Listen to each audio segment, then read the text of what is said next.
Hello, everybody. Welcome to another episode of Explicit Materia, the podcast where a nerdy drummer talks to his friends, old and new. And today is one of those new friends because we've never spoken before. This is the first time we're actually meeting and conversing face to face, or computer to computer, as it were. I have with me today Geo the Virtue, guitar player extraordinaire. He's getting a really a lot of attention on TikTok and Instagram. Please go follow him on there. Geo the Virtue. Also follow his YouTube channel. His covers are awesome.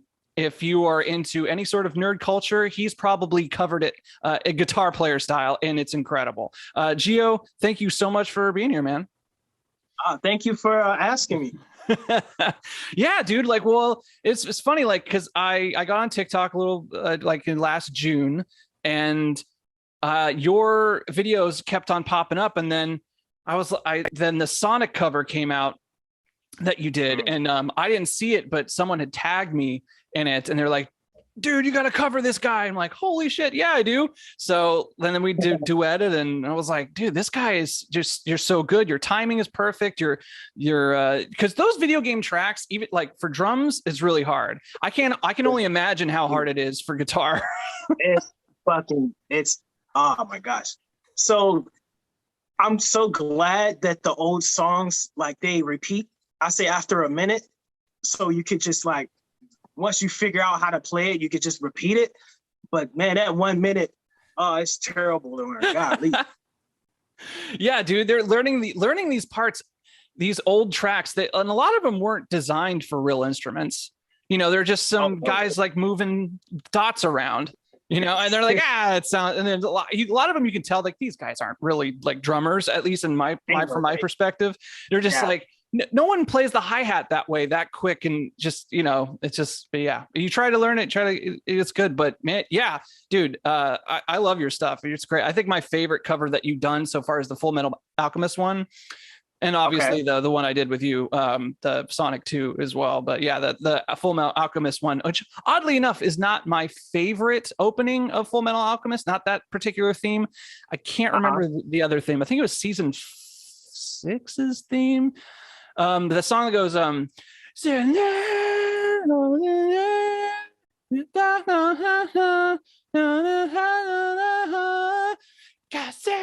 know, I can't remember that song. A terrible singer, sorry, but that's the opening that's my favorite. Okay, there are a few others that I wanted to do. From the first Full Metal Alchemist, there's like the first one, and then there's Brotherhood. Yeah. So, like, I like the first one. The Brotherhood's cool, but it's basically the same thing until the ending, really. Yeah. Well, yeah, what you said about like the earlier the retro game ones, like, I prefer those too, because with those, the drums, especially for me, like, are hidden in the track a little bit, so you have a little bit more free reign to kind of improv. But when, like, the more modern ones, the drums are more pronounced, and you're like I actually got to learn this part. That's not fun. I actually had a question for you. I just thought of this before we started. I was like, how are you able to just get these videos out so fast? Like, I know that the parts, just like me, I'm not a drummer, so I'm like, dude, these aren't like easy songs. So how I've got it set up so far is that I don't really have a lot of time to actually create things, just through my full-time job and just marriage and house and, you know, projects and whatnot, being an adult essentially. So I've landed on a system where my live streams are the core, my core content, which is I live stream every Monday for an hour and a half. And then I take bits and pieces from the live stream and put them and clip them out. That's all I really have time for now. And I don't do any computer editing anymore. I do all my editing through a phone app, and I just post. That's how I'm able to put it out so fast, because it's all from one thing. I listen to five or six songs a week, and I ingrain them into my brain as much as I possibly can for Monday's live stream. And if I play it, great, awesome. If I don't, I'll try again next week. Okay. See, I do something similar. I don't do live streams, but that's an awesome idea, and I think I might need to get into that. But usually when I wake up in the morning, I'll have some time where everybody's still asleep, where I could just, you know, get some videos going. But I don't have a specific day for it. And I think that's a great idea, actually. Yeah, well, it just kind of landed that way. Beforehand, when I first started doing content creation, it was just kind of like, you know, I had time because I actually could edit videos at work, you know, on with my computer and whatnot. But then the pandemic happened, I lost my job, and I had to start a new job and start all over again. And so I don't have that time anymore. Like it's a totally different job with a totally different set of responsibilities. It takes a lot more of my mental acumen now, which is fine because it pays more, and that's great. But the cutback is I don't have a lot more time for content creation. So, but it works out because, you know, I think I've landed on something that it's like now I have it sort of set up as like a systematic thing. Yeah, I think it'll definitely be great for you in the long run too, especially the more Twitch followers you get. I think that's a great idea. I think, yeah. So let's get down to, like, because I want to know, because you're a guitar player. What's your history with guitar? Like, how'd you start? I started with Guitar Hero. I was in high school. I had never heard of it before. Really, I was barely into rock music, but my friends in the class was playing it. I don't know if it was like end of the school where like the teachers didn't care. It's like, hey, you can play this game or whatever. But I was like, this is interesting. It was more so the way the game is played, where you have to match the patterns. Like, I was into that, and the music came second. But the more I got into rock music, the more I was like, hey, let me get this game for myself. And so I got it for my birthday that year. You know, eventually I mastered all the songs, playing the hell out of it. And then after that, I was just like, I might as well just try it on an actual guitar, you know? You know, what's the difference? And so I got a guitar, was horrible at it, but I didn't have a teacher. I didn't have money for that. So what I did was I played the backing tracks from Guitar Hero, and me memorizing the songs, I just, you know, tried to match the notes on the guitar. Oh, so you're self-taught. You said you never had a teacher. Did you ever have a teacher? I mean, I had YouTube teachers. Oh yeah, I forget. Like, YouTube exists now. We don't need teachers anymore. See, back in my day, you know, I had to like go sit in some guy's like room that was literally the size of the room that I'm kind of sitting in now, like the size of this table. He was 3 feet away from me, and he's like, "All right, play this." I'm like, okay, don't have to do that anymore. That's crazy. No, the benefit is you can learn what you want to learn. I know a lot of teachers like to start you off with, like, I don't know, fucking lullabies or something. Lullabies. First, we're going to go. London Bridge is falling down and shit like that. But nah, it helped that I was learning the songs that I wanted to learn. That helped a lot. Yeah, I think there's something to be said for that. Because it keeps your interest. Because I feel like a lot of times, and a lot of fallbacks of, you know, teachers that I had, there are pros and cons to it. So I'll give you the pros and cons from like actually having a teacher. Like, the pros are he would, at least in my case, challenge me to learn things that I wouldn't normally learn, but you'll find value in those things. Like, for example, I'll give you an example. He taught me how to read and write music. Can I do that now? No. But he taught me how to play the bossa nova. So are you familiar with the bossa nova? Where it's do get do do get do do do do. It's very like island sound, like, you know, holding a margarita, you know, that kind of thing. But that song taught me how to use my left foot for keeping time. And I never had to learn that because I was just playing rock music, and there was no keeping. The only thing keeping time was hitting the hi-hat, like, yeah, this is rock music, motherfucker. You know, like, it's like, but with bossa nova, it taught me to use the other side of the kit but just also keeping time with my left foot and learning how to use each limb independent of one another. Now I'm sure I could have learned that eventually with, something else, like listening to Tool or listening to, to name another Rush, another awesome band that, with fantastic drummers. But I don't know, there's something to be said to being taken out of your comfort zone. But the drawback, the con to that would be you would lose interest. Like a lot of the times I'd just be like, you would view it kind of like math, like, why do I need to learn geometry? I'm not going to be a geometrist. Yes. So, yeah. But go on.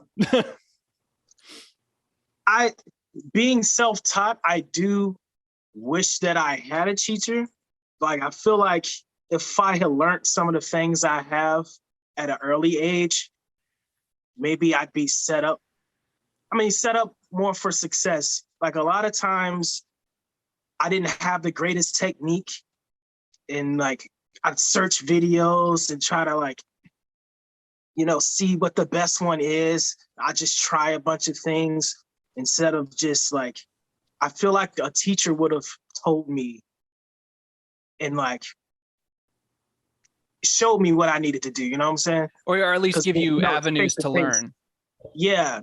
Instead of trying to, I searched 30 hours worth of videos of the same thing, just scrolling down YouTube, clicking a video. Hey, you need to hold your guitar pick this way. And then the next guy is completely different. So I'm like, what the hell? You're kind of overwhelmed at that point. So I think, I think what I've learned over the years of just being around other bands and other drummers and other musicians, and, we would talk shop a little bit and, how they, where's their background compared to mine. And, I think technique is something that you eventually learn and you eventually change over time. I think your body tells you what to do. Like for example, I don't know how that is for guitar players, for drummers. When I first started, I used the heaviest sticks that I possibly could, because I was playing rock music, and it was like, I'm 2B, just like breaking all of my cymbals and just wasting all of my parents' money because it wasn't mine at the time. But as I got older and started listening to like progressive rock, and then it started, learning other genres of music like Latin and other stuff as well, you start to learn more syncopated stuff. And in order to be more syncopated, I had to use like lighter sticks. And now fast forward to today, I'm using the lightest sticks that you possibly can. I'm using 5A maples, maple is the lightest wood that you can have a stick in. It's what children use. Children use that. But I've gotten to the point now where, maybe just because I'm older now, that like I prefer more control with a lighter stick. But back when I was young, I was like, fucking, just who gives a shit? Yeah, like just murder. That's what we're here to rock face. We're not here to sing you to sleep. Yeah, man. I could definitely relate to that, because when I started playing guitar, I used thick 1 millimeter picks, 2 millimeter picks. And because I thought, metal guys used it, I was like, maybe that's what I was supposed to use. But as the years went on, the picks got lighter. Dude, I can take this pick. It's just super light. But I prefer it, man. It definitely gives you more freedom. Like, I like to feel that I'm not picking anything, like nothing's in my hand. I guess it's just a mental thing or something. But it makes me feel like I'm not restricted in any way. Yeah. The same with the size and the weight of a guitar. Like I used to use Les Paul style, but now I have my my red guitar back here, my Music Man, and it's the lightest guitar I've ever had, and I love it. Yeah. I teach, here's at the end of the day, like when we're talking about technique and what to use and whatnot, like dude, if it sounds good and you're not hurting yourself, that's also very important. Like there is something to be said for a correct, not but a correct technique that allows you to, play for as long as you possibly can. But, at the same time, it's like, you do what's comfortable to you. Like Jimi Hendrix played backwards. Like, you know what I mean?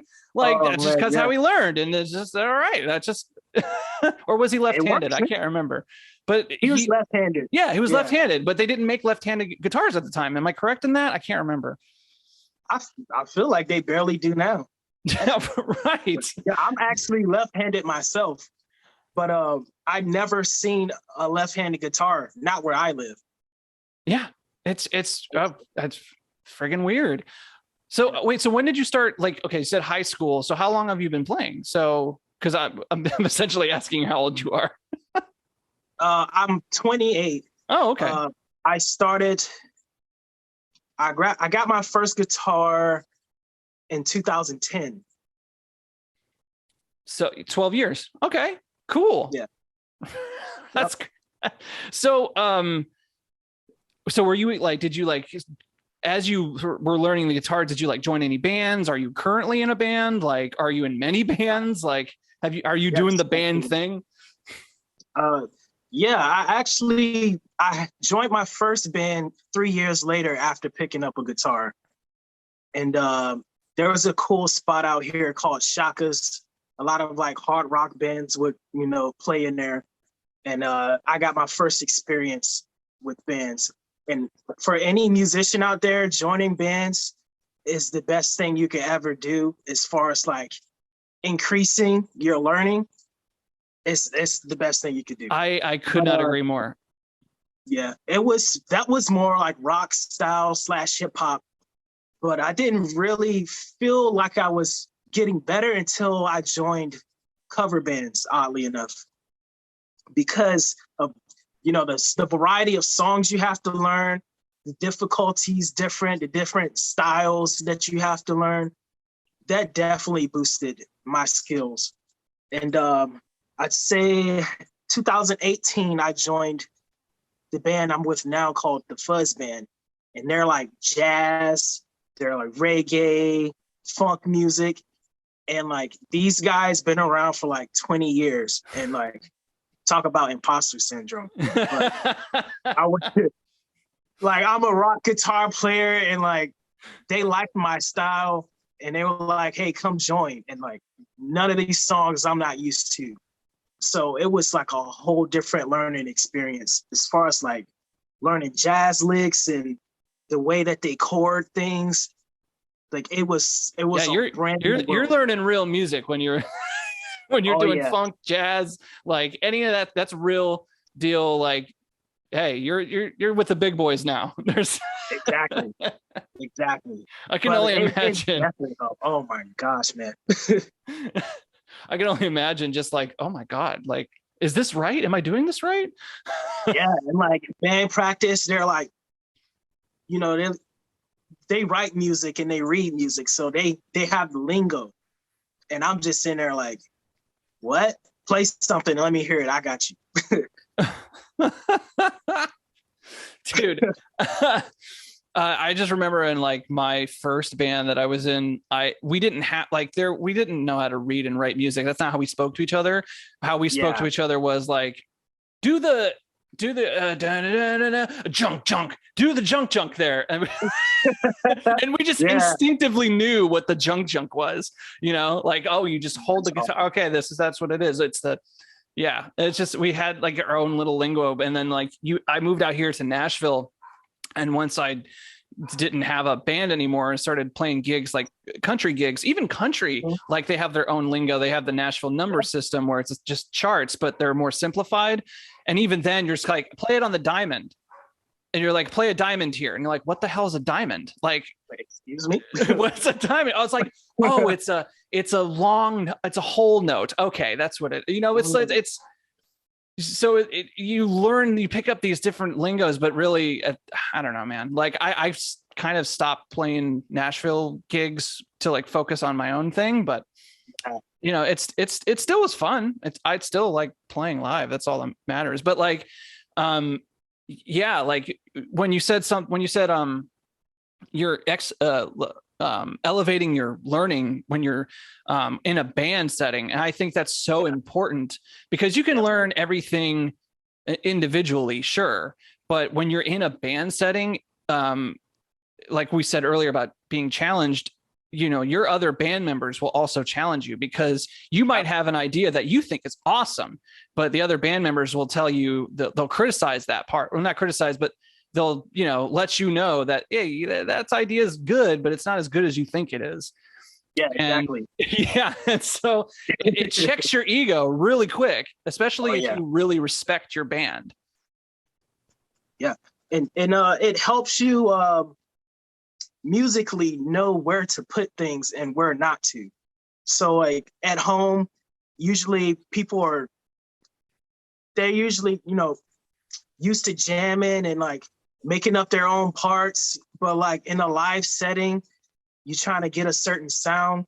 Sometimes you need to relax with your solo and don't play so fast, play lightly. The hardest lesson to teach any sort of young musician and I say this from experience because is learning when not to play.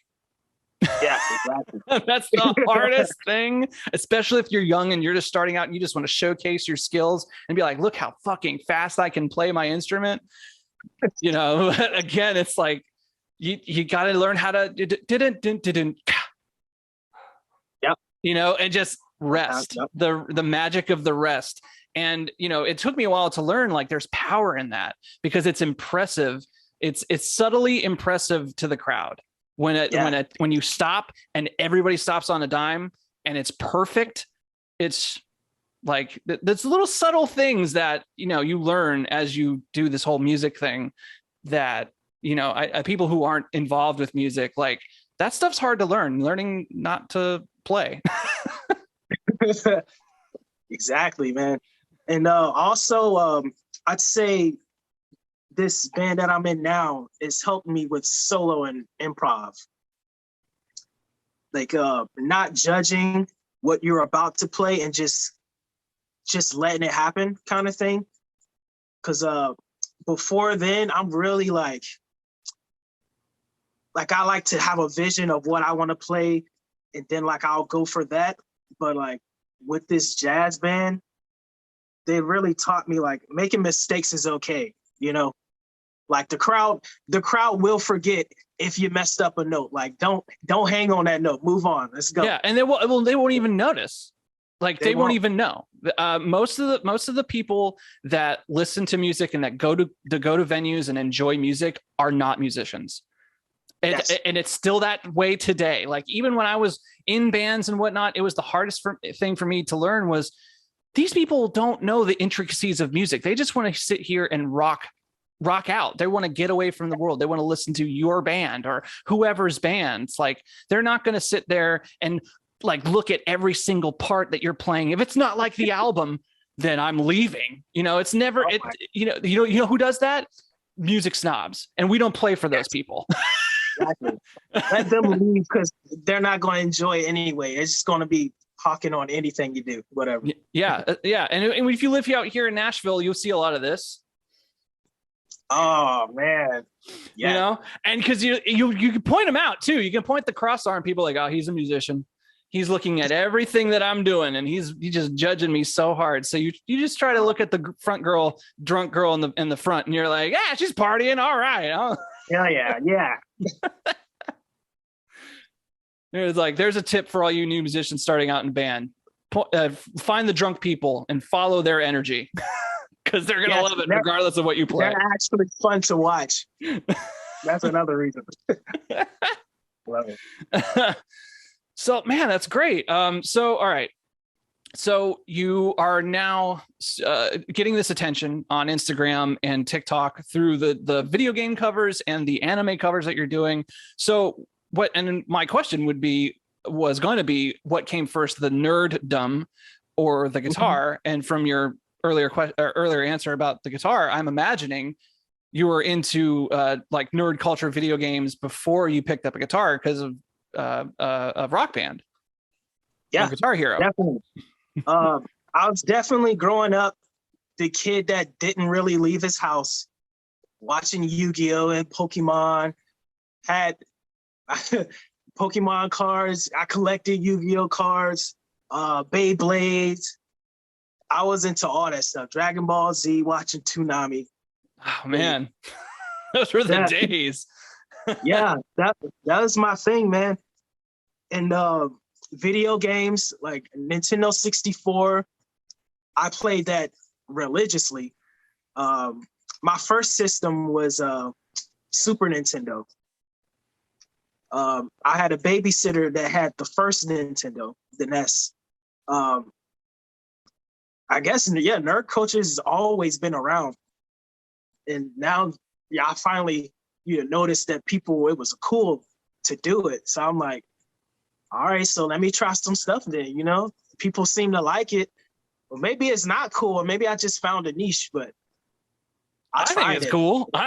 That's why I do it. Cool too, yeah. It's like, it's funny. It's like, I've put out my first like Nintendo drum cover into 2008 or something like that, right when YouTube first started. And it would get nothing, and just I would, at that time I had to go move on and be in like bands and concentrate on that. And then 2016 rolls around and I'm like, I don't have any bands, and I started doing the content creation thing. I started doing this again, and I started realizing as soon as I got on TikTok, I was like, oh, these are all the people are. These are all my, the people that are interested in this kind of stuff are. And that's where I found you. And I'm like, oh, this is where the people are. And for some reason, I still don't have that sort of engagement on Instagram as I do on TikTok, but slowly that will come over time. I'm assuming, but it's crazy. Like, it's starting. I feel like it's starting to build. Like, I feel like the nerds are finally coming out of their shell and being like, I am nerd, and I like this shit. Yeah, man. I mean, I think really it took a few people who had the balls to, express themselves. It's like, hey, I'm a nerd. What you gonna do about it? Yeah, right. Well, I think now it's just become so, so a part of just any culture. Like, Marvel movies are the most expensive movies ever made, and and they get the most in the box office, and but it's like the road to get to where it was, at least when I was first playing video games and being all into video games and considering myself like that a part of my life of video games, it was looked down on. It wasn't viewed as a skill. It wasn't viewed as it was viewed as a time waster, a waste of time. Like, you were using it to get away from the world, which, to be fair, I do. But there's, now fast forward to today, where these games are telling compelling stories. They're now sports with esports and whatnot. Now they're prevailing. They're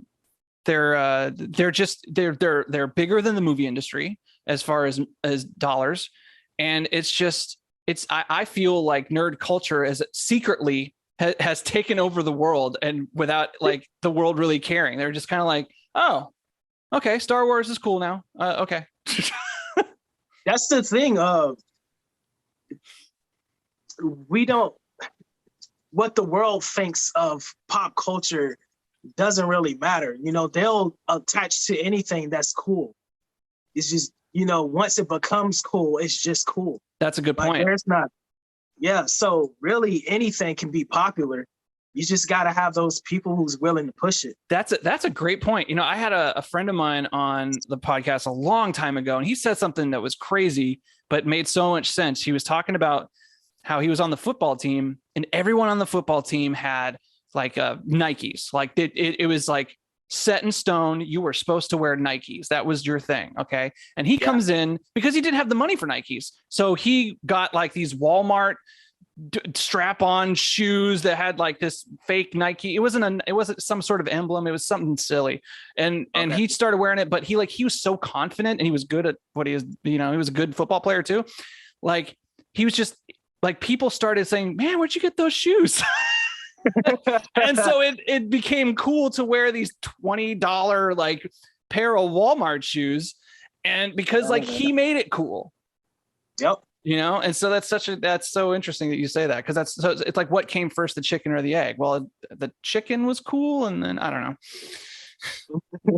I'm trying to make that work. It wasn't working. So how did, like, it was the NES and then the Super Nintendo. Like, what games are you into like now, or like, are you RPGs or adventure or shooters? What? I like RPGs will always be my favorite. It's like subgenre, but I really love these story-based video games. My favorite recently is Horizon Zero Dawn. Maybe is that an RPG? I don't know, but it's an open world RPG. Like, because it has RPG elements. So it's so interesting to me, because I grew up with like, Final Fantasy 6 and 7 with the hardcore turn-based role-playing games. And then as the technology grew and people started merging, the first open world game was that we know of is Grand Theft Auto 3. Actually, technically it was Shenmue, but Grand Theft Auto 3 took the world by storm, and that was, this is what an open world is. And then it slowly over time turned, they started bringing in like RPG elements to it. So now every time there's an open world game, it's almost synonymous with, it has RPG elements. You got a tier system, you got a level up system, like you have these quests you got to go to. Now it's really an RPG, but it's just in an open world setting. But yeah, Horizon Zero Dawn is, long answer, yes, it is an RPG. Yeah, so that I'd have to throw Breath of the Wild. I like that one a lot. The Last of Us, one of the best games I ever played. Even the second one, y'all. I know it's some haters. Did you like the second one? I love the second. I actually never played the second one, but I did love the first one. I did love the first Last of Us. I'm not really a horror game guy. I don't know. I've played a few horror games back in the day, like Resident Evil when it first came out, because that was the thing. But I had PT when PT first came out for the PlayStation 4, before it was supposed to be Silent Hills, and then that got shit canned and that whole drama. But other than that, and then Last of Us, I don't know, like horror games for me, like, I guess you can call it Days Gone. Days Gone's a pretty cool game, because it's an open world horror game. But I don't know. I don't know. I like heroes and stories, and when you're playing horror, like I like The Last of Us too. I like The Last of Us because I love the dynamic between Joel and Ellie. Like that was that relationship, like going through all that was, and it was like and I'm going through that whole game thinking that, and spoiler alert, by the way, if you haven't played the first Last of Us, I don't know what, we're probably going to get into Last of Us 2 spoilers too, because I know about it. But I'm playing that whole game, but here's how I'm very picky with my games. I'm a very picky player, and I want certain things to happen in my games, and if they happen in a certain way that I don't like, then shutting the game off, I'm done. The first time I played Last of Us, I shut the game off because I was like, I didn't like, there was something about it that was rubbing me the wrong way. It was it was like the realism was put into spots where I wish the realism was put into. For example, like I'm going to shoot a guy that has a machine gun and I'm going to kill him. Okay, I'm going to kill the guy with the machine gun. I know he has a machine gun. I just killed him. He was shooting at me. Okay, and so I kill him. And so I'm like, I'm going to go pick up some ammo because I need some ammo or the machine gun. I'll take the machine gun too. And then you walk over to the body and he doesn't have a machine gun. where's yeah. this gun? Where's this gun that he's been shooting at me with? So I'm playing a quote unquote realistic game. Anything could happen because your hero could die. You know, this is a realistic game, but it's not realistic in the way that you want it. And so when I first played Last of Us, I shut it off because it's like, what? Like, if I'm gonna play a realistic game, then give me the realism in my advantage. Like, I hate it when developers do that. They use the realism they use realism to give you a disadvantage. It's never the other way around. Exactly. Yeah, I forgot that sometimes they didn't drop their weapons. I forgot about that. At least in the first game. I understand. I heard that in the second game they fixed that. Okay. And I don't know. I didn't play the second game, but I think I loved not just the story in The Last of Us. I think I like having to be tactile, like planning and like figuring out what's your next move, how you need to go about, avoiding zombies. Okay, when I played the game, I did my best to avoid them. I know some people are just like head first, rush in, kill everything. That's not how you play those games, though. You're absolutely right. And it took me a while to learn that. And I don't usually play that way. Like, I think for me, I like the game to be a little bit more accessible, but a lot of other video game gamers prefer sitting there and planning out a plan of attack. Because when it's successful, there's that feeling of, yes, I planned this and it worked. Yeah, that's neat.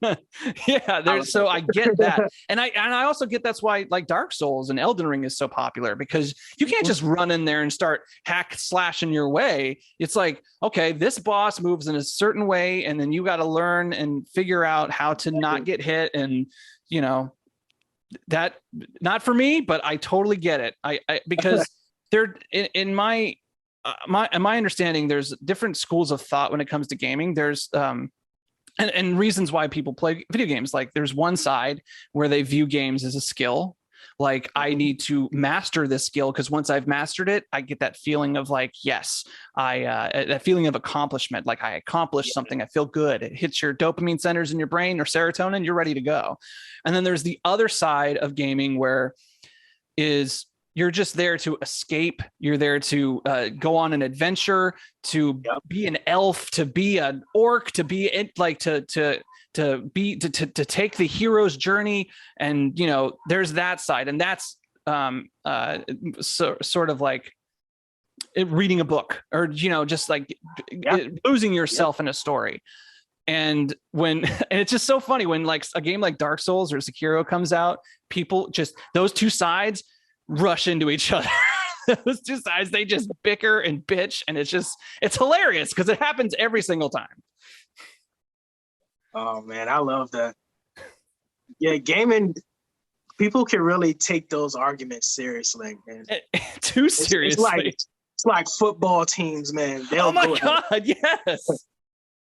Dude, I had the same thought when someone was talking about I was talking with Materia about this. On TikTok, I asked the question, like, why so many people like hating on Final Fantasy VII? And it's a bunch of other Final Fantasy peoples that there's like this two sub teams of Final Fantasy nerds that are clashing against each other. And I didn't even know that existed. And so she explained it to me, because like 7 is so, so famous and so successful. Like, the company continues to shovel money and shove it down people's throats. Like, hey, Final Fantasy VII, even though there are 16 other games that, but seven. So it gets a little tiring. And so there's like the communities are up against each other. And I'm like, oh, that's the first thing I thought of was like, oh, they're like that's like football teams. It's exactly like, you're not a true Dallas Cowboys fan because you like this quarterback and this, that, and the other. Like, oh, I heard all these arguments growing up because my whole family was football fans.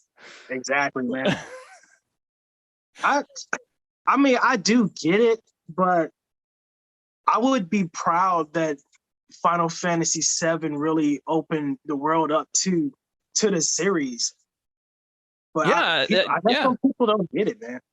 Well, I mean, you know, there, I get both sides of that argument. I do like, but but I think there is something to be said. Like one of those Final Fantasies was going to get super famous. One of them, because they made them every 2 years until 15. And then that took 10 years to make. But, you know, like, you know, one of those Final Fantasies was eventually going to make it because they kept on, you know, trying it, and they're different stories each time. So it's like, if it wasn't 7 that got super famous, it might have been 8, or it might have been 10. It might have been one of those. And like, would we still be having the same argument? I believe we would, because, you know, if something gets super famous and super successful, it opens it up to a wider berth of people. And let's be honest, 10% of 300 million people are assholes. Yeah. Just, let's be honest.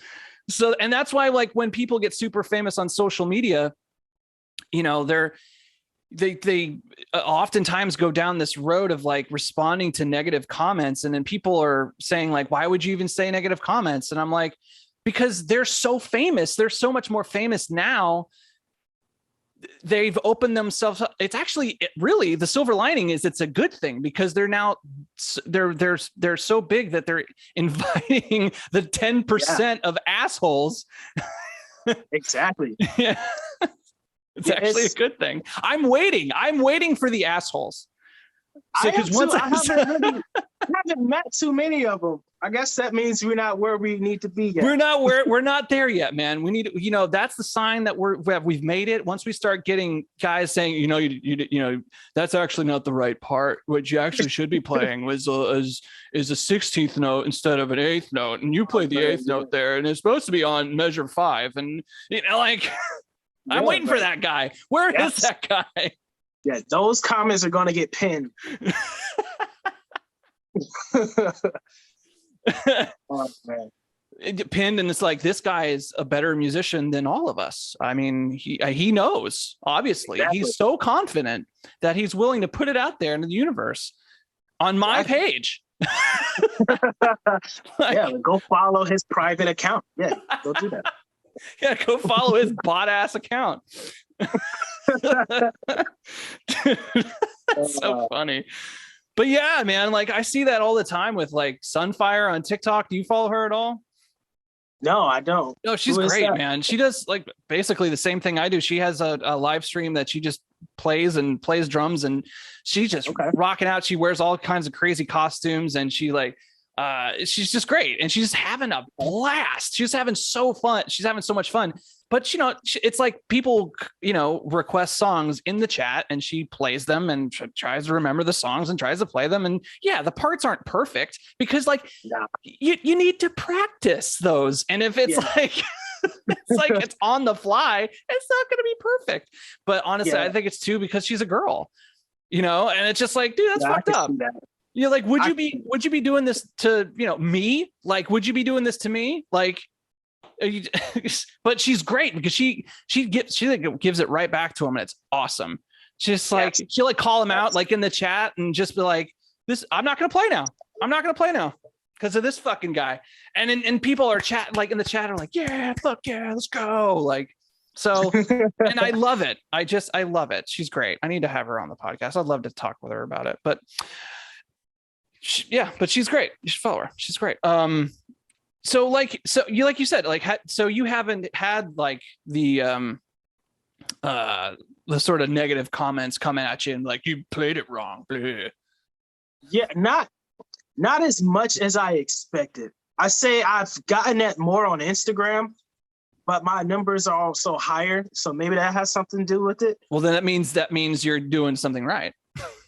Exactly. What we just said. So, I guess I had to give a backstory with Instagram. I didn't start with video game covers and anime. I started with like, I used to do like R&B covers. Like I did like Usher and Alicia Keys. Nice. Like I was doing other stuff, but like I'd recreate the vocal lines and whatnot. Oh, sweet. And yeah. So when I do ads and do promotions, some people will be like, man, this song fucking sucks, man. I would have chose another one or something like that. It's like, okay, great. You can not watch this video. But thanks for the view, you fuck. Yeah, exactly.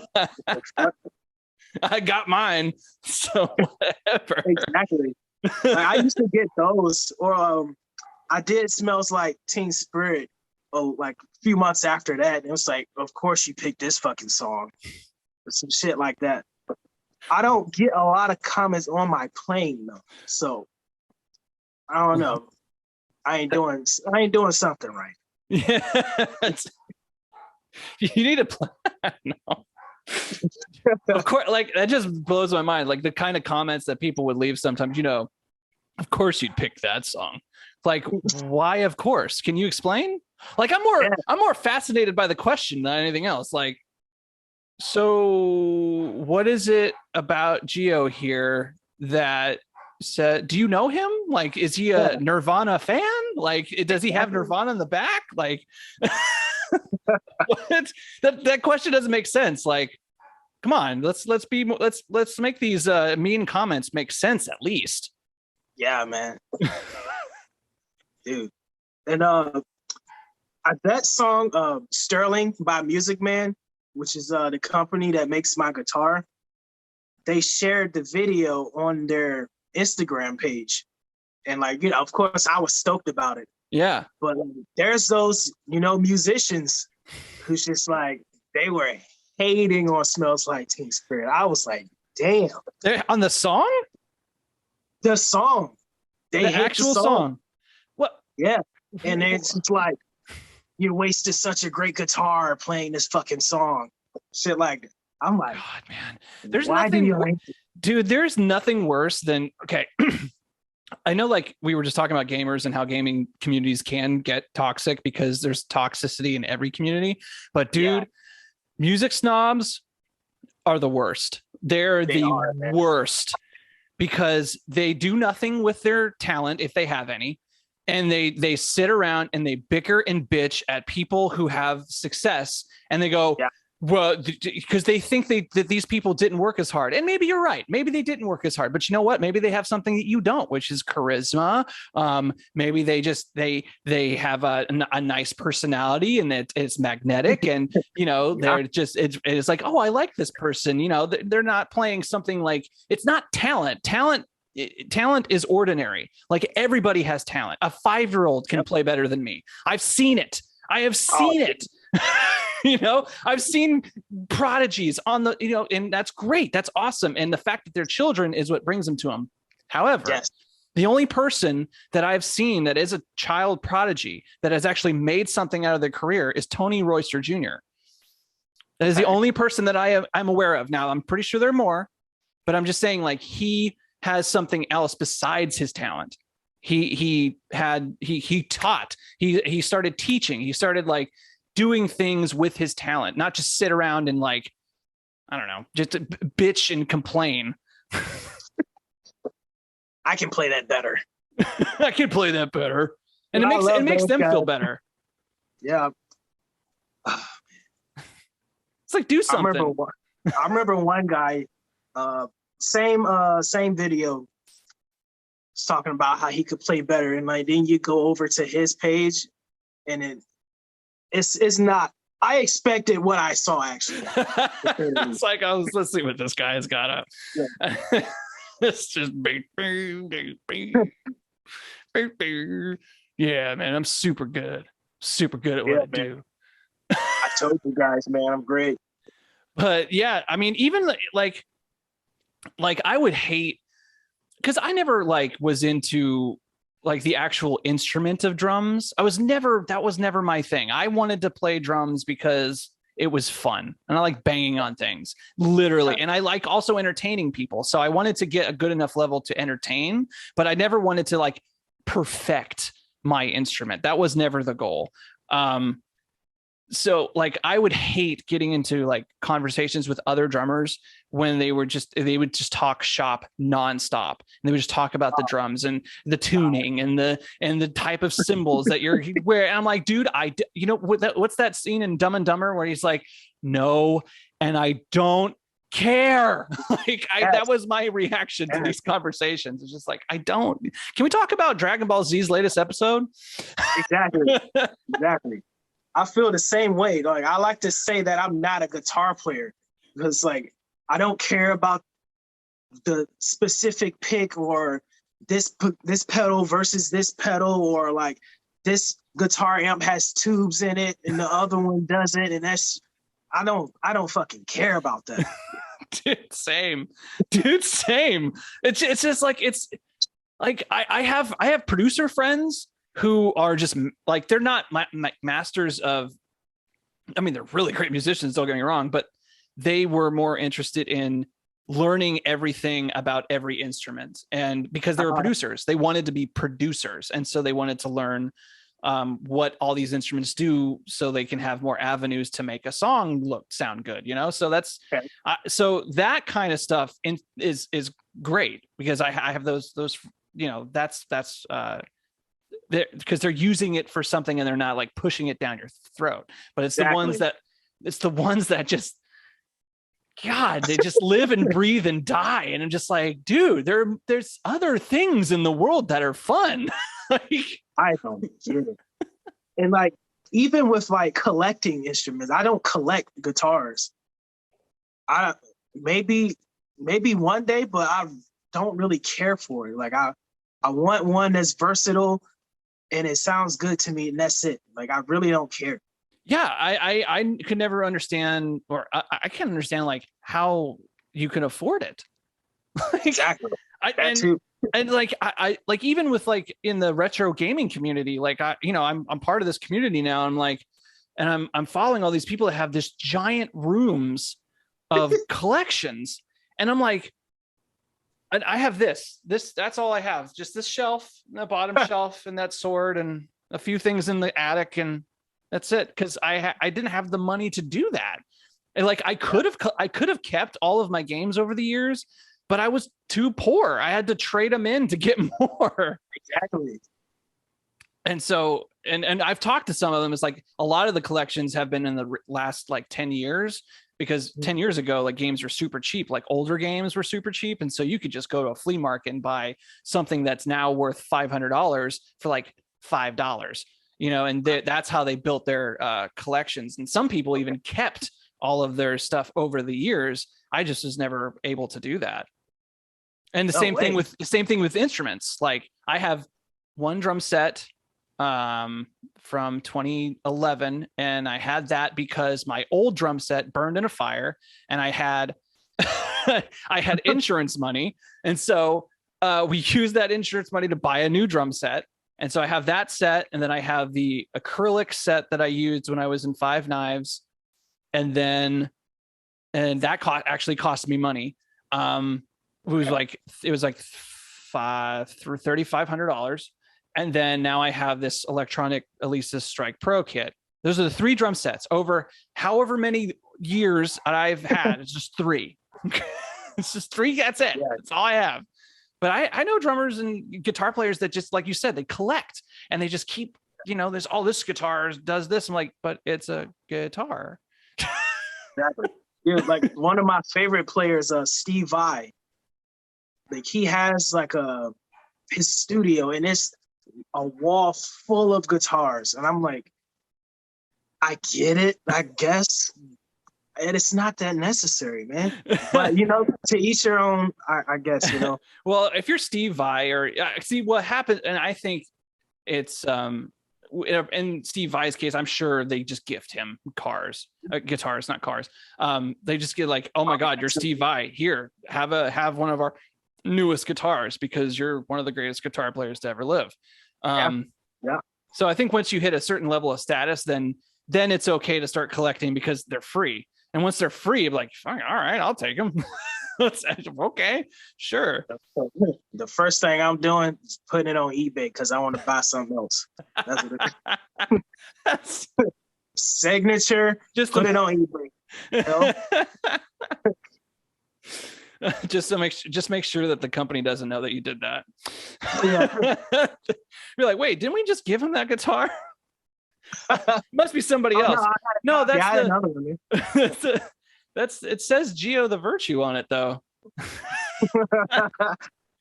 We literally only made one. Oh, it must be a copy because mine's over here. Exactly, man. Oh, so, like, so, what's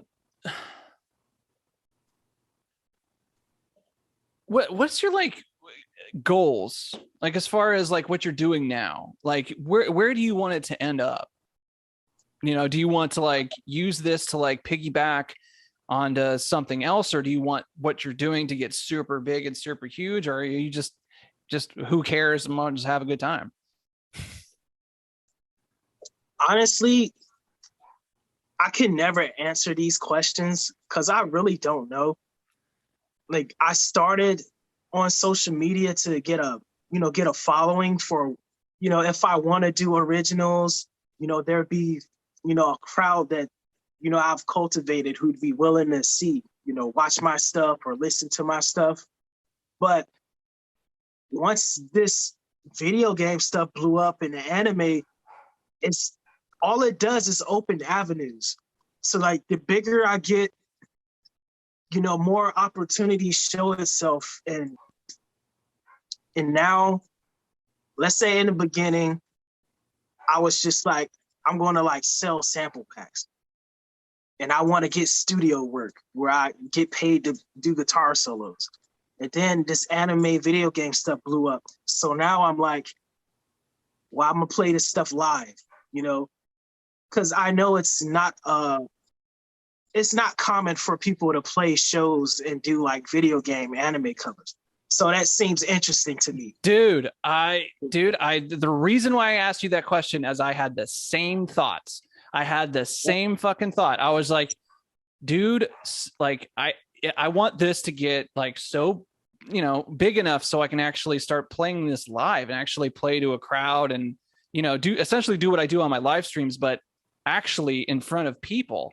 And I'm exactly. Like, and as soon as I thought about that, as soon as I started visualizing that, I actually visualized you as well as a part of the show. And I'm like, dude, we can make a bill. Like it could be an actual video game cover or retro or anime nerd culture cover, show. And, Michael K does something similar. And then like, like all these different like nerd musicians who are playing these covers are, I feel like there are no shows that are dedicated to that thing. And I want to do that. I'm thinking about booking a show in June, and I don't care how many people are going to be there because I'm pretty positive that no one here in Nashville follows me on TikTok. I'm pretty sure that show would just be all of my friends, if that.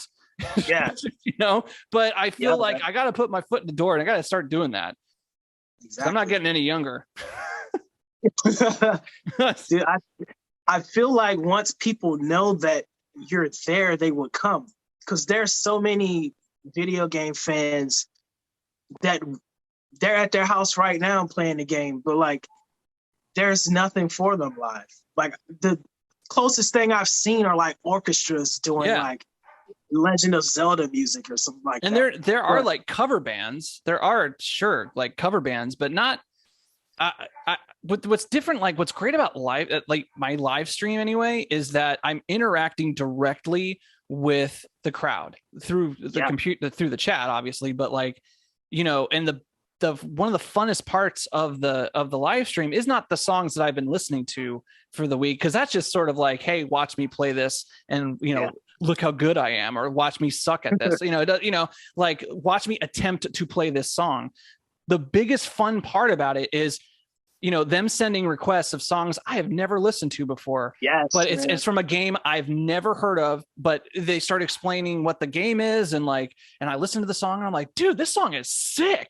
And I'll just play it. And like, it reminds me of the time when I was starting in bands and we'd have friends come over and they would sit in with us as we were, practicing, and they were just like in it. And we're, it's like a tiny show, it's like, and I'm like, I can bring this to the outside world and just sort of come full circle with it, Exactly.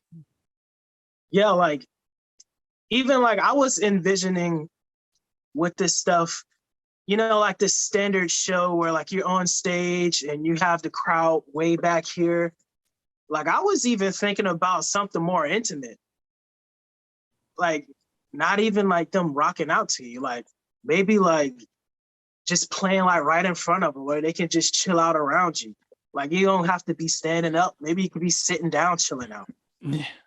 I think it. I don't think it always have to be like a rock show. You know what I'm saying? Well, that's yeah, you're absolutely right. At least for drums, it's kind of at least like.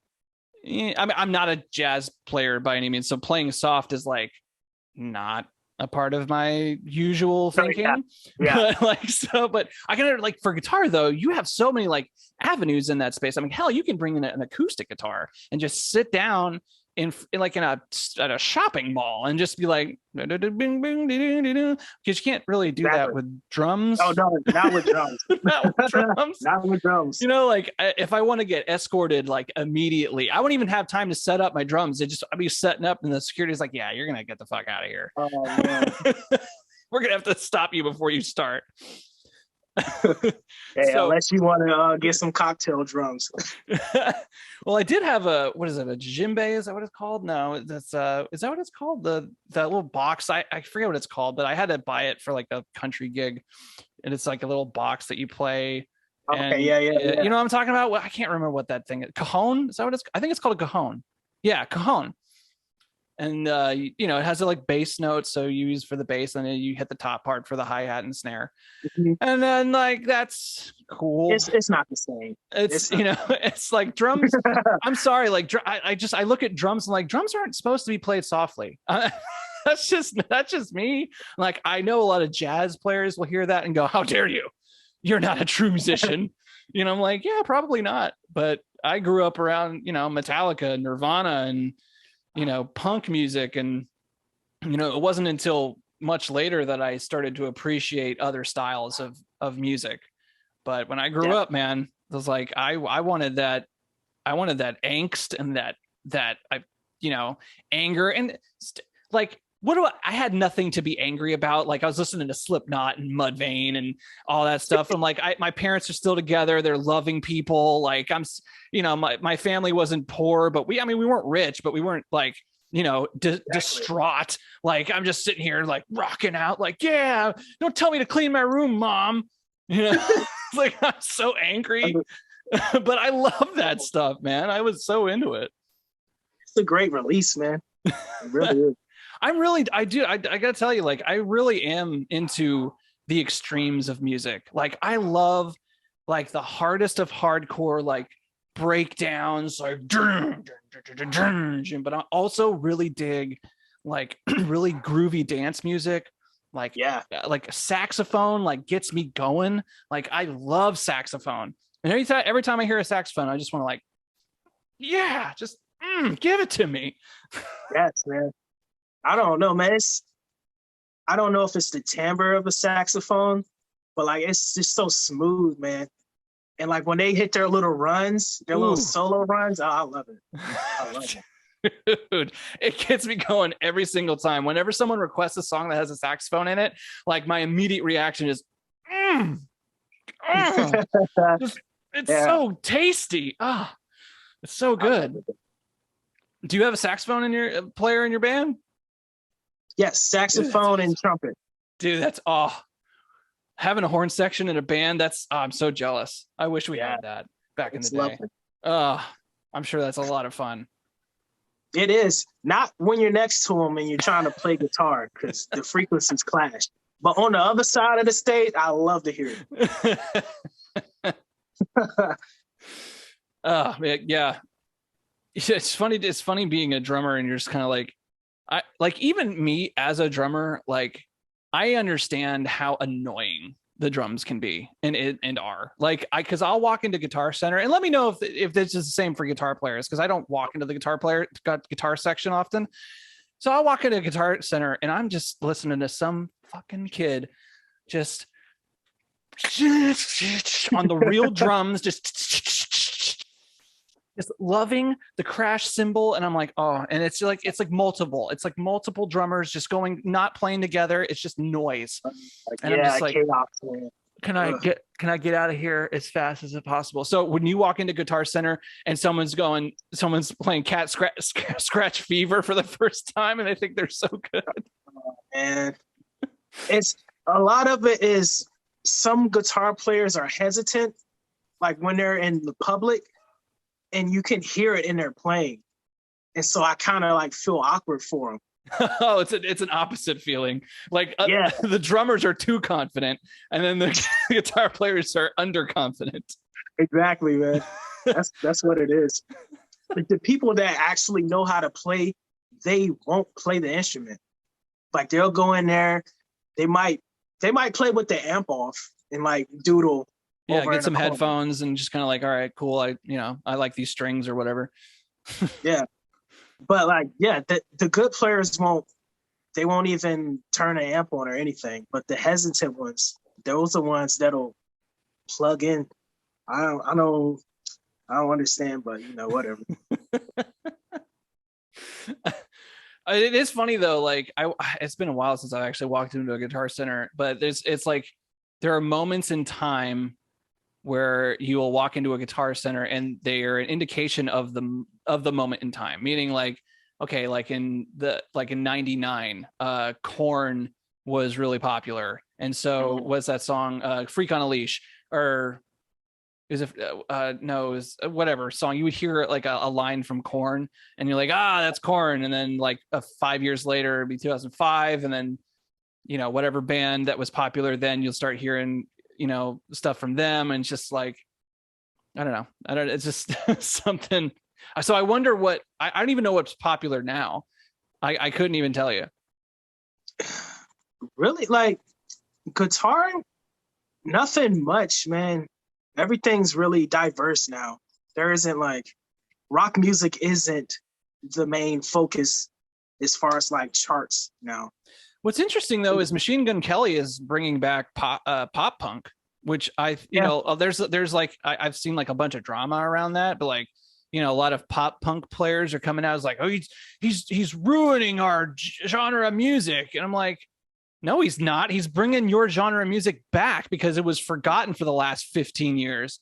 It really was. Like be happy that kids are starting to listening and probably discovering your old ass band because because of it. Yeah, man. Yeah, definitely. Like, but his drama aside, I do actually like some of those songs that he's putting out. They do sound good. I mean, I listened to him and like I first listened to his pop punk stuff on, I think it was Saturday Night Live, actually. I think me and my wife were sitting down watching Saturday Night Live, and I haven't even heard of Machine Gun Kelly because I don't really listen to music anymore. I just, now it's just video game music constantly. But before then, I didn't even really listen to the newest music and whatnot. And he came on and I was like, oh crap, this is pop punk. This is the kind of shit I grew up listening to. Like I was in high school as an awkward teenager listening to this stuff, and he's bringing this back, and I'm like, I appreciate this. Exactly. But yeah, him, Willow Smith, she had a pop punk album. I had no idea that she did that. That's awesome. Yeah, man. Dude, hell yeah. I'm so glad that pop punk is making a resurgence because it's a fun style of music. It is, man. Like when like Blink-182 was the whole, the big package, and like, like when Blink-182 first came out, like do you think as a drummer it's like technical but not really, but then you look at what Travis Barker is playing, and just because Travis Barker is Travis Barker, even the simplest beats are impressive. Like because just the way that he's playing it, oh man, he's a beast. He really is, man. Like I remember watching Travis Barker, like watching him because I knew of Blink-182, but like I didn't know, I never saw them with my own eyes like play, and so the bass player and guitar player were not playing anything particularly difficult, but the drummer, like Travis Barker, and the way that he's playing them, like he used so much of his body to play. It was always one of my favorite things about drummers when they use their entire body to play their instrument. That's what always like got me is like even Lars Ulrich from Metallica. He's terrible. Let's just be honest. Like, I get it. He's awful. All the musicians in the world, Lars Ulrich, he's so terrible. And yeah, he's terrible technically, obviously, yeah. But again, he has something that a lot of drummers don't have, and that's charisma. When he played those, I challenge any musician to watch the live video of the Injustice for All tour and watch Lars Ulrich go insane on the drums. Like, he's going so fast. And yeah, they're not perfect. They're not, it's not Rush by any means, but the energy that you can just feel, man. And that is what music at the end of the day is all about. It's about exhibiting an emotion. It's not about how perfect can you play a song. Like, even jazz is based on improv. It's not perfect. It's about the energy. It's about the feeling that you're getting when you're listening to this music. And any other genre of music is the same way. Maybe not pop, but because pop is supposed to be formulaic and it's designed to be catchy and perfect. But like every other genre of music, it's supposed to exhibit and get you like in it. Exactly. Like, there's definitely there's two sides to musicians. Like, you have the people who are technical, but there's not really a performance about them. It's mainly them being super concentrated on, playing right, playing correctly. And you have the other side, well, they mess up more, but they're more dramatic in the performance. Yeah. Those are really, that side is what gets people going as far as like going to concerts. You want to see the performance. Like, sure, they played that solo perfect and it was, whatever. But like, once you see the head bobbing, you want to see like the arms flailing, like when the drummer's doing it. I love when drummers do it. When the singer's going at it, like, that's what I love about your style of videos. It's like you're in it, you're jamming to the music and you're feeling it and you're moving around and you're matching the energy of the song. It's you are pushing the visual out as well as the audio. The audio playing. The audio playing is good too. You're just like a perfect. That's what I really like about your videos. It's like it is a performance, even though it's not. I don't think you're going into it thinking it's a performance. I think you're just like jamming out and having a good time. At least that's what it looks like. And I think that is what it draws people. It's not just like, hey, look at how perfect I can play this tune. Because you know what? At the end of the day, and I might get some shit for saying this, at the end of the day, anybody can play a tune perfectly. It's just a matter of time. Exactly. It like anybody can do it. Your grandmother can do it if she spent every single day trying to learn this one part from Rush or Tool, and for 10 years she designed and played that one guitar line or drum, whatever. It might take her 10 or 15 years, but she could play it. Because humans can do that, but can she do it consistently and give you a show? That's something that's less taught. And really, like, that's half the battle, man, is putting on the show. Like, there's a lot of good sounding bands that don't make it as far as the ones that bring the show. Like, that's what people are looking for, man. Yeah, man. I mean, that's what drew me to metal, like when I was a kid, because it was the raw energy that took me. I was like, oh, dang, like, I'm in this. Like, let's freaking go.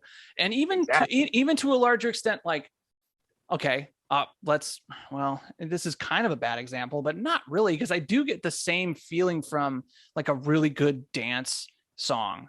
Like, there's something about like, okay, look, I know dubstep's not like cool anymore, and it was a flash in the pan kind of thing. Skrillex came in and just like destroyed everything, but I had never heard of dubstep before. Skrillex comes in And all I knew prior was like, oh, this is a dance music version of hardcore music. Exactly. And so I'm so here for this right now. You know, oddly enough, Skrillex just happens to be my favorite artist. Weird how that happens. But yeah, he's my favorite artist. Dude, but like, and you know what's funny is like when Skrillex came out, people didn't know that he was part of a hardcore band. Like he was a singer in a hardcore band. What was it? From First to Last? That was their band. And their band was awesome. Their drummer was great. But like that band was super cool. And then like you didn't hear from him for a little bit, and then all of a sudden, like Sonny from First to Last is now he's going to become an electronic artist. And when people first heard that, I remember this on on forums or whatever, when that was announced that he left the band, or I guess the band, I don't remember why they broke up or whatever. But he was going to be an electronic artist. He was going to be a DJ. And that was it. That's all we all heard. We didn't know his name was going to be Skrillex. We just heard that he was going to be a DJ or something. We're like, well, what are you doing? You're in a hardcore band. What are you going to do? Sure enough, Skrillex. And like, oh shit. This is awesome. Hell yeah, man. And like, he definitely brought some hardcore elements to it, especially the drums. Like I love how he programmed his drums.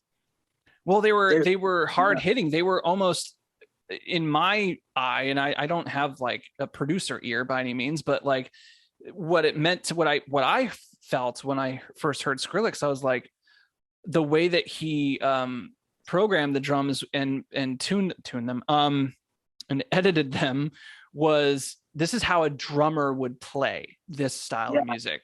And that's how he would program. It's like, oh, that's exactly like he would put double kicks in there. Like those little like 16th note double kicks. That's what drummers learn. When we first learned double kick, that's the first thing we learned. I still do that to this day. I still do that. Like that's the first thing we learn, and we never let go of it. And so when I heard that from Skrillex, I'm like, oh shit, he must have some understanding of how drums work. Yeah. I love it, man. Dude. And I love how like he keeps evolving. Like I love he's not, it's been a while since I've listened to a Skrillex song, truth be told, but like when the last I heard of him, he came into, it was more like hip hop and more like more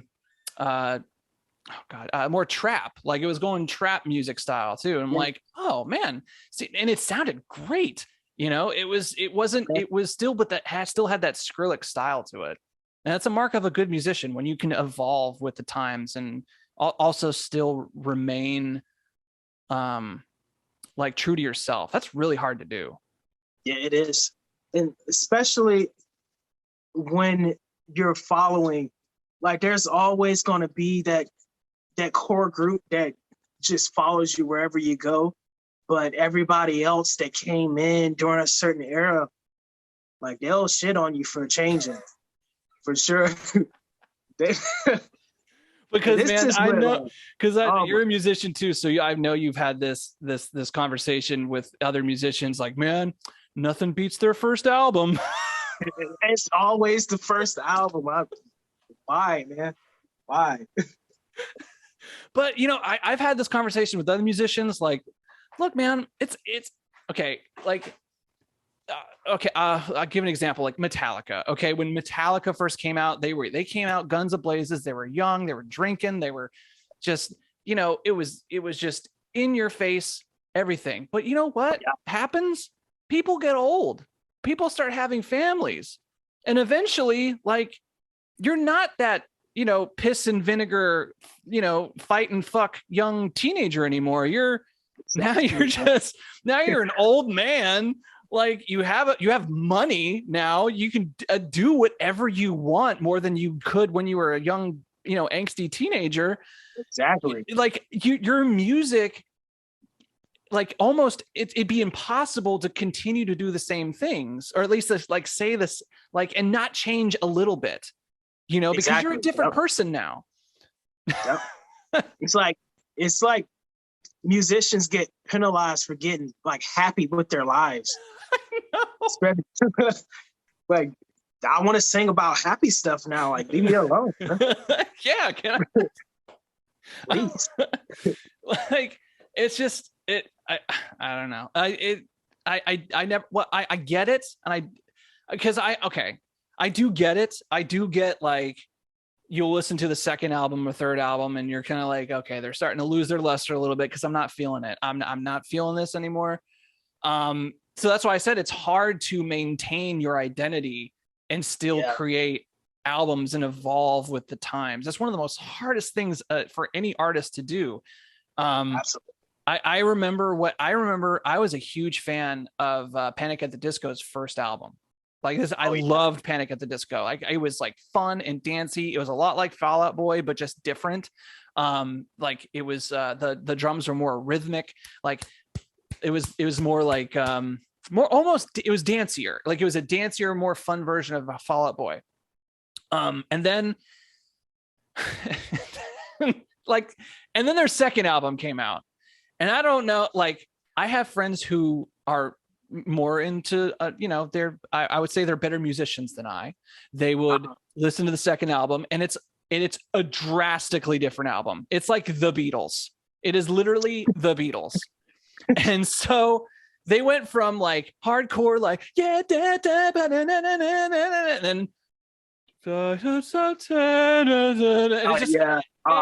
like, I hated that. And so I get it. I get why people get all like pissed off, because I like that threw me. I love that first album, man. I love that first album, Panic at Disco. And just, I feel there's also a danger being an artist where you go too artsy, and your ego, you start to run with your ego a little bit, and you're just kind of like, we're hot shit, we're Panic at the Disco. And I don't know, to be completely fair to them, like, I don't know if this is the thing, but this is what it felt like. It just felt like you guys got a little, ahead of yourselves, but at the same time, like, if that's what they were feeling, I mean, I got more power to you if that's what you all wanted to write. When artists change that dramatically, it makes me like wonder if, say, the first album is actually something that they wanted to do. You know what I mean? That's a good point. Like, was it a situation where the producer got a hold of it and it was their first album, and they just sort of let the producer run with the show? Because I've seen that happen, where they're just kind of starstruck by the moment, and they're like, oh my God, we're signed. People are really starting to like us. Like, what's going on? And we're in the studio, and like, I totally get that part. It's really easy to be like just overwhelmed with the amount of power that's in a meeting room, just like you're sitting across from people who have your destiny in their hands, and they're talking about numbers, and they're talking about, what we're going to do. And it's just like, you're like, I just want to play. That's just all I want to do. I just know, but we need to play this right. What we need to do is and they'll just go down the tirade of what, just all this random stuff. And you're just like, dude, I remember the first meeting of being on with my band, Red Bull Records, and was sitting down in the meeting room, and I'm like, they're sitting down talking about like album sales. And I remember specifically, like, I'm listening to this meeting go on, and I just raise my hand and go, what about Spotify? And they said like, hey, but it's something to the effect of like, record sales still outdo Spotify. And I just remember to myself thinking like, well, that's not going to be that way forever. Like, Spotify is dead on its heels right now. And sure enough, here we are. It took over. So I was like, all right, whatever. But anyway, yeah, like, dude, it is. It's about time to go. I'm trying to see if I have any other questions in here for you, man, because I love this talk, man. I really appreciate you coming on. Oh yeah, man. I'm glad to be here. But I'm dead serious though. Yeah, dude, I really enjoyed this. Like, it was nice, because it's been a while since I've actually had a musician on, and we actually talked about like music for a little bit. So it was nice. But I'm serious. Like, if you end up start playing live, whatever, let me know. because I might fly out to Virginia and I don't know, play a show with you. Who knows? Not that far. Actually, I'll be in Nashville for a weekend in May. Like No I'm shit. planning a wedding out there. Are you really? So, Oh, dude, yeah, we should hang out. We should like get dinner or something. definitely, man. I'm down. Absolutely. Yeah. We'll DM. We'll get our information. Dude, that's awesome. Yeah, absolutely. We should totally hang out. Oh, But yeah, man. I got to get going. But man, I really appreciate you coming on. Everybody, it's Geo the Virtue. Follow him on Instagram. Follow him on YouTube. Follow him on TikTok. Follow him on somewhere else. Am I leaving anything out? Twitter. Twitter. Yes, I am not on. I am on Twitter, but I never use it. But yes, Twitter. Follow Geo the Virtue. Everybody follow his stuff because it's awesome. And yeah, that's it. I hope you guys had a good time. I will see you all later. And that Peace. is